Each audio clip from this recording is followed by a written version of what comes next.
Hey everybody, how's it going? Welcome to the NoDQ.com live recap of AEW Dynamite for August the 11th, 2021. We are just 2 days away from the AEW debut of Rampage. That will be Friday night. We had some segments setting up the debut of Rampage. We'll get to that. Let's go ahead and get started with this recap. We got Big Vito in the chat room. It's going to be a fun one. We kicked off the show with a tribute, a graphic to Bobby Eaton, beautiful Bobby Eaton. And then we had a promo backstage from MJF. He was eating an apple, which I guess you could say is cool. He said that even if Chris Jericho gets by Wardlow, MJF will show Jericho that he's better than him, and Jericho knows it. And he talked about Jericho going through the different labors and said, holy shit, it makes for good television.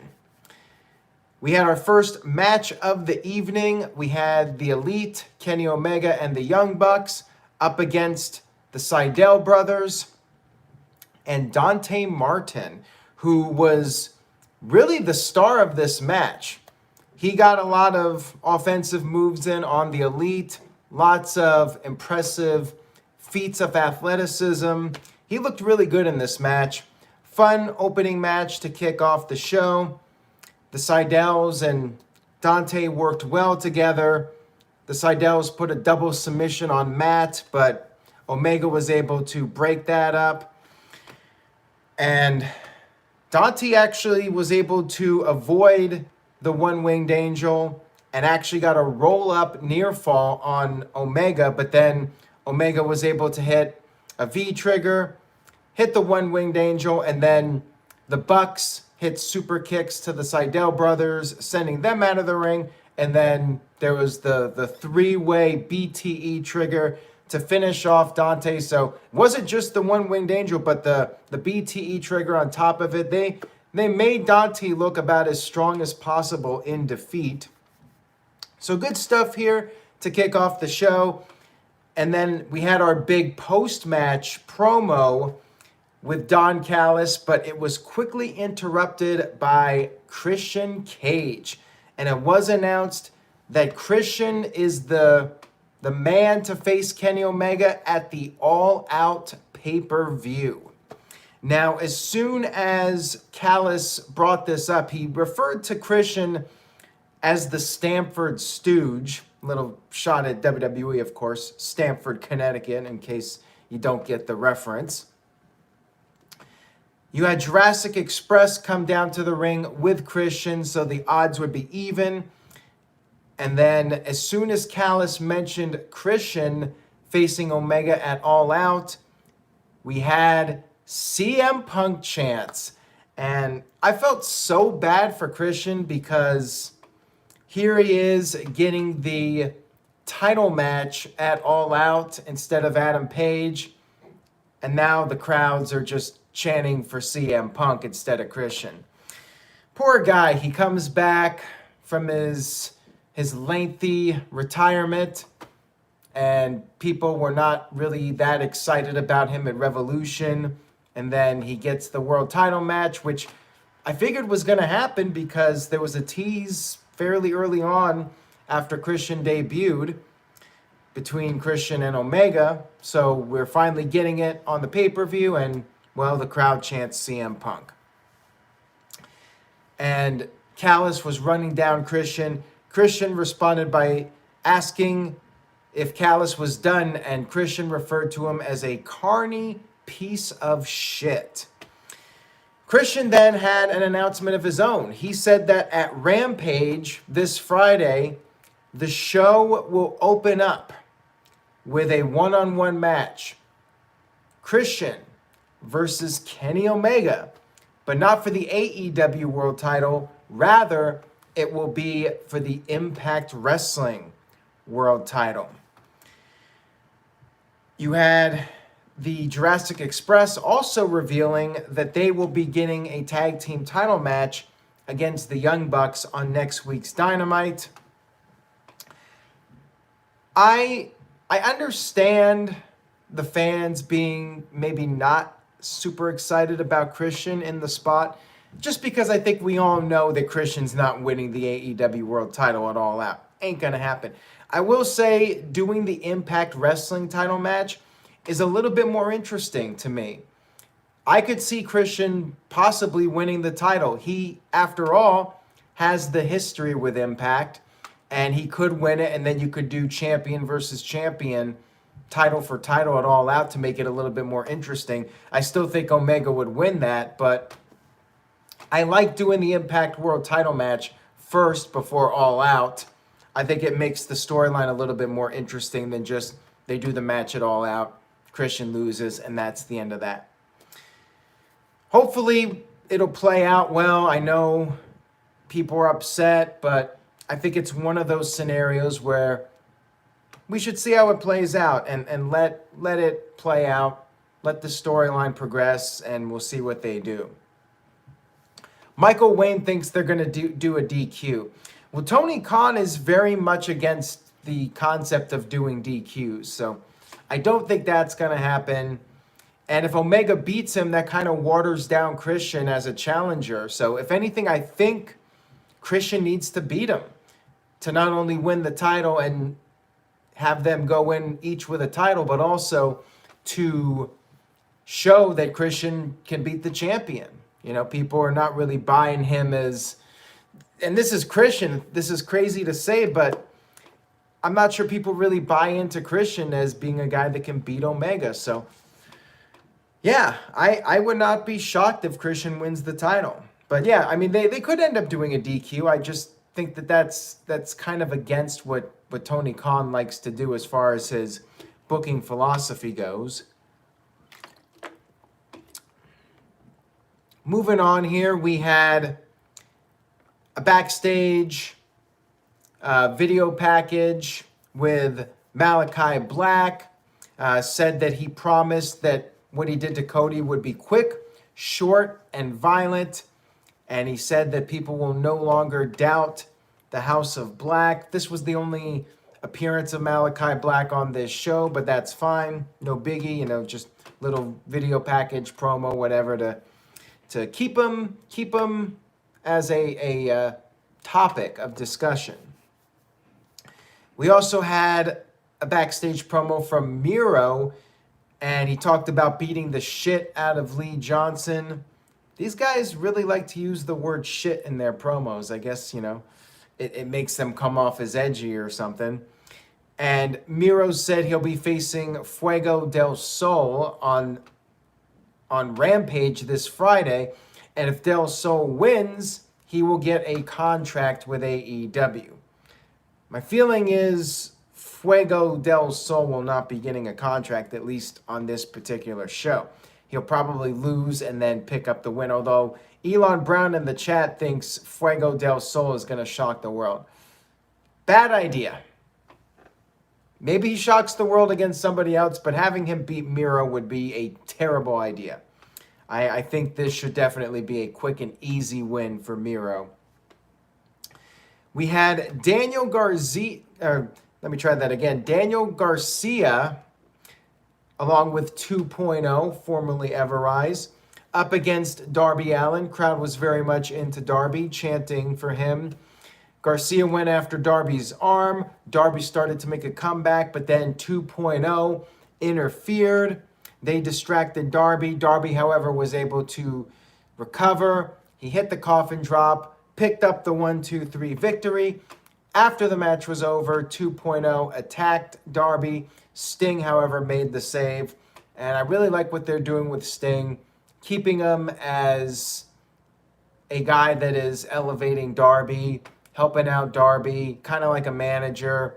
Reminds me very much of when Ric Flair was part of Evolution and mentoring Batista, Randy Orton, and basically elevating those guys. Same thing with Sting and Darby. And next week, it will be Sting and Darby against 2.0. So 2.0 getting a little bit of that rub as well, being in there with Sting.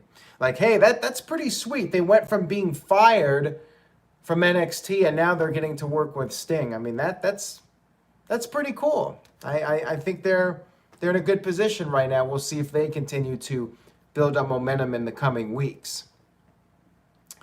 We had a backstage promo from Pac and the Lucha Brothers, and Pac said that they should be focusing on the tag team titles. The Lucha Brothers, one of the greatest tag teams, they should be not concerned with what's going on with Andrade. They should focus on winning the tag titles. Pac said he will take care of Andrade and issued a challenge to Andrade. And in a later segment, Andrade responded to Pac, and Chavo suggested they do All Out, and it appears that at All Out we will see Andrade versus Pac, which should be a hell of a match. We had a 6-man tag team match. We had Wheeler Yuta along with Chuck Taylor and Orange Cassidy up against the Private Party and Matt Hardy. And there was a little funny moment in the beginning. Matt Hardy was doing the delete to Orange Cassidy, and Orange grabbed his hand and put it in his pocket because, well, that's what he does. You had Bunny and Chris Statlander on the outside. And Dylan says, where are those trios titles? I know, right? Like, they did quite a few tag matches on this show. I still think they should bring in trios titles. You had Bunny and Statlander on the outside, and Nyla Rose ran down and attacked Statlander. They had a match later on in the show, so Nyla was trying to wear her down. Jack Evans was out there with the Hardy family office. He took a cheap shot at Orange Cassidy. Private Party got the advantage. They were unable to put away Wheeler, though. And then you had Private Party attempted gin and juice, but Chuck Taylor stepped in, and then they finally got the gin and juice. Orange Cassidy came back, made the save, and then Matt was tagged in, and he pinned Wheeler with the twist of fate. Match was fine, pretty standard stuff here on Dynamite. And I would like to give a few shout-outs real quick. First of all, shout out to Greg Cherry at Greg Cherry Brand on YouTube and Twitter. He was in attendance for Rampage, or not Rampage, I'm already jumping ahead to Friday, Dynamite. He was there in Pittsburgh. Also, Big Baller G, who had really good seats for Dynamite. He was there in attendance. Shout out to him. And I do want to shout out Matt Helms, who sent in a very generous $20 super chat as I ended the stream on Monday. Thank you very much for that, Matt. Not sure if you're watching this. I don't see your name in the chat room, but if you're watching on demand, thank you very much for that super chat. I appreciate it. Now, back to Dynamite. We had a video package for FTR, Santana, and Ortiz. Another shit bomb was dropped. They're definitely using that term very liberally on Dynamite these days. Pretty much every other promo now has an S-bomb. Then we had Nyla Rose versus Chris Statlander, not at the 9:30 time slot, but rather 9:05, 9:10, something like that. They changed it up this week. Nyla went right after Statlander as soon as Statlander got in the ring, and Statlander got hit with a pounce, period. And then Vicky Guerrero on the outside of the ring started screaming in Orange Cassidy's face, and maybe we found Orange Cassidy's kryptonite because he was not having a good time with Vicky screaming in his face. Nyla hit a big choke slam on the apron, but Statlander kicked out. And then Statlander managed to hoist up Nyla from the top rope and powerbombed her. Then Statlander went to the top, hit the Area 450 splash, and picked up a nice win over Nyla Rose. Statlander building up some momentum. I'm liking it. Mr. Mike 307 says Chris has gotten in amazing shape. I agree. She's definitely picking up some momentum. And Alberto Gomez with a $5 super chat. Thank you, Alberto. I appreciate it. Says, the USA Network should give Vince some creative ideas. Yeah, that's how bad Raw has gotten, that it makes NXT and SmackDown look like different promotions. Well, apparently the network executives have been making suggestions for themed shows and maybe trying to implement various sporting events, doing crossover stuff. Although that might be more of a Fox deal. Like, I feel that the festival from a few weeks ago, the Rolling Loud, I think that was probably one of those ideas that got pitched, and that was for SmackDown. But I agree with you. They need to start thinking outside the box and shaking things up. But that's Raw. We're here to talk about AEW. Let's move on here. We had some kind of goofy segment backstage with the Young Bucks. They were playing basketball, and then the Jurassic Express came in and hijacked the proceedings. It was silly. It was a goofy segment. We had another video package for Brit Baker and Red Velvet. And Brit Baker came down to the ring for an interview with Tony Schiavone. Of course, this was in Pittsburgh, Britsburg. Crowd went nuts for her.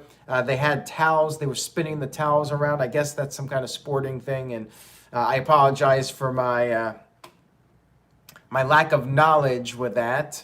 So pardon my ignorance. But yeah, I'm guessing the towel thing is some kind of sports reference. But anyways, it was a cool visual on television. And she just basically cut a promo. And she was holding up the championship, saying that it represents hope during a tough year. And she said that if this match coming up on Friday was in any other city, Red Velvet might actually have some hope. But it's going to be in Pittsburgh on Friday. It's the main event of Rampage. It's going to close out the show. And Britt said that Red Velvet is going to be swimming with the sharks. And on Friday, she'll be in the deep end. And then right as the promo was ending, Red Velvet came in, attacked her. So Red Velvet's going to be the heel for this match, obviously. And the referee separated them, and that was the final setup for Friday. And yeah, it's a Pittsburgh Steelers thing. So I know Big G's going to have a problem with me. My apologies to Big G. But yeah, not a sports guy. I assumed it was a sports reference, but I wasn't really sure exactly what it was. We had the Dark Order versus Anderson and Gallows. Anderson and Gallows, of course, the Impact Wrestling Tag Team Champions, and this was a title match. The announcers were talking about how there was some dissension with the Dark Order because of the whole Adam Page situation, and as a result, only Colt Cabana was out there, and I wonder with CM Punk coming back if we're even going to see Colt Cabana in a few weeks. Scott D'Amore from Impact Wrestling was on commentary. Pretty standard match, not too much to say about it. Brandon Cutler interfered at one point, and Frankie Kazarian showed up to take care of Cutler and send him to the back. Dark Order did get a near fall, but wasn't enough. Anderson and Gallows picked up the win with the Magic Killer to retain the championships. Walter Cruz sent in a $5 super chat. Thank you, Walter. I appreciate it. Says, what's up with these RKOs being hit? Get original. I know he took it from DDP, but man, Anderson used it and it was used on Tony's son. By the way, funny shirt. Well, what's funny, you know what? I don't really want to jump ahead. Thank you for the comment about the shirt, but I don't really want to jump ahead. I think Jim Ross called the move that was hit to Tony Schiavone's son a stunner. It was a diamond cutter, but yeah, I mean, RKO diamond cutter, basically the same move. Not exactly a stunner, though. Yeah, a little screw up from JR. But yeah, we'll get to that in just a minute here.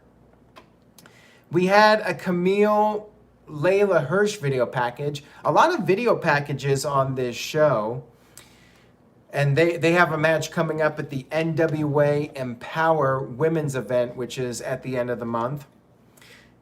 We had the segment I was just talking about a second ago. Tony Schiavone interviewing QT Marshall. Well, basically, QT wanted an apology from Tony Schiavone, and he ended up bringing in Tony Schiavone's son, who was at ringside, and they got him in the ring. QT Marshall made Tony apologize, but then QT said that the apology was not accepted. And then that's when QT hit the diamond cutter, which JR called as a stunner. I mean, he's watched a lot of Stone Cold matches, so I get the screw up. But it was a diamond cutter, RKO, whatever you want to call it, on Tony Schiavone's son. And that's when, kind of like Popeye, it's all he can stands, he can't stands no more. After being a commentator in AEW for like 6 months now, Paul White finally got physical on Dynamite. He stormed down to the ring, he got in there, and QT shoved Aaron Solo into Paul White, Mr. No More BS, and Paul White chokeslammed Aaron Solo, his first wrestling move in 6 months of being part of AEW. Looks like we're getting close to Paul White doing something in the ring. And by the way, they changed his music. He had some really awful music when he debuted, like did not fit him at all.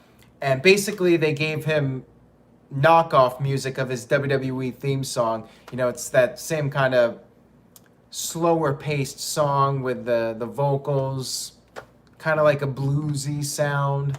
You know, very similar to Big Show's WWE music. So that was an improvement, though, over that first theme song, which was just terrible.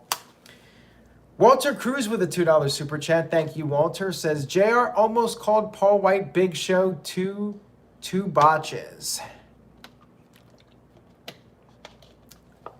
And Dr. NXT Scorpio says, best chokeslam I've seen Big Show do in years. MVP Kev says, most of AEW theme songs are terrible, so generic. I mean, I agree with you. I've been saying for the longest time, I'm sure the guy they have, Mikey, is a great guy, but I think they should be hiring Jim Johnston. Like, I think they need somebody else doing the theme music. What about CFOs? I don't know if there's some kind of legal deal going on there, but yeah, like if AEW could pick up Jim Johnston or even CFOs, like that would be pretty awesome. But yeah, they need somebody else doing the music. I mean, the best music in AEW, in my opinion, are the licensed theme songs, you know, from Jungle Boy to Orange Cassidy, Jericho, which is his own song from Fozzy. Those are the best AEW theme songs. Anyways, let's move on here to the main event of the evening. Chris Jericho versus Wardlow in the fourth labor of Jericho. If he was able to win this match, he would get an opportunity at MJF. Jericho hit a code breaker very early on in the match. Wardlow kicked out at 1, and JR was shocked about this, talking about how Jericho beat a certain dead man with that move. Wardlow got the upper hand, took Jericho to the outside of the ring, slammed him into the ring post, hit numerous power bombs, hit the F10, but did not go for the cover. Jericho somehow managed to recover from this, got the walls of Jericho on, and that's when MJF, who was at ringside, started to panic, and he raked the eyes of Jericho when the referee wasn't looking. And then MJF tried to slip the dynamite ring to Wardlow to use as a weapon, but the referee caught him in the act, and she kicked out MJF. But as she was busy with MJF, Jericho took advantage of the situation. Basically, MJF's interference backfired on him. Jericho grabbed the bat, Floyd, hit Wardlow with it, and hit the Jews effect. and picked up the 1-2-3 victory. Meaning next week, Jericho gets his match with MJF. Interesting that they're doing this on Dynamite instead of All Out. I thought they were building this up for All Out. So it's going to be really interesting the next couple weeks to see how this All Out card plays out. You know, we are about I want to say 3 weeks away now from All Out. So yeah, they got to start kicking things into high gear. After the match was over, you had Sammy Guevara make the save because Shawn Spears attacked Jericho. Sammy ran down, but Pinnacle got the upper hand, and then MJF put on an arm submission. Jericho tapped out, and then Jake Hager ran down to make the save, and that's when the Pinnacle took off. MJF got on the mic and announced that the stipulation for next week will be that Jericho cannot win with the Judas effect. And in addition to that, and this was pretty good for heel heat, MJF said that there will be no Judas theme song when Jericho comes to the ring. That was a dick move from MJF, but I like it. Good heel heat. And he said next week there will be a new king, Maxwell Jacob Friedman. And we went to the end of the show, the credits, and that was Dynamite, everybody. Walter Cruz with a $2 super chat says, really, MJF must not know Jericho knows 1,001 holds.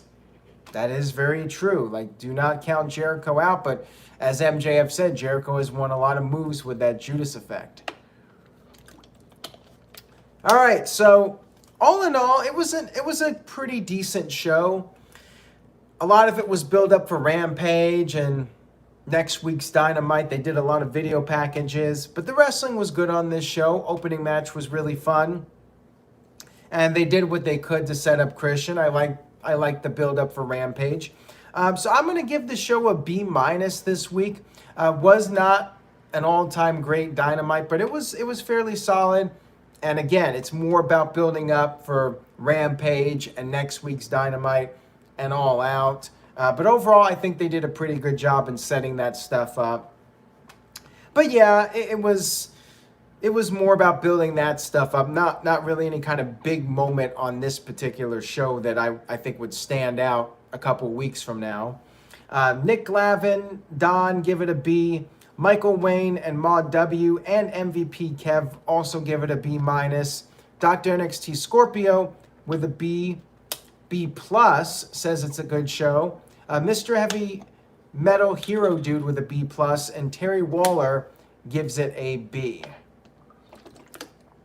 Yeah, so Rampage is this coming Friday, and I will be recapping Rampage and SmackDown in a live stream.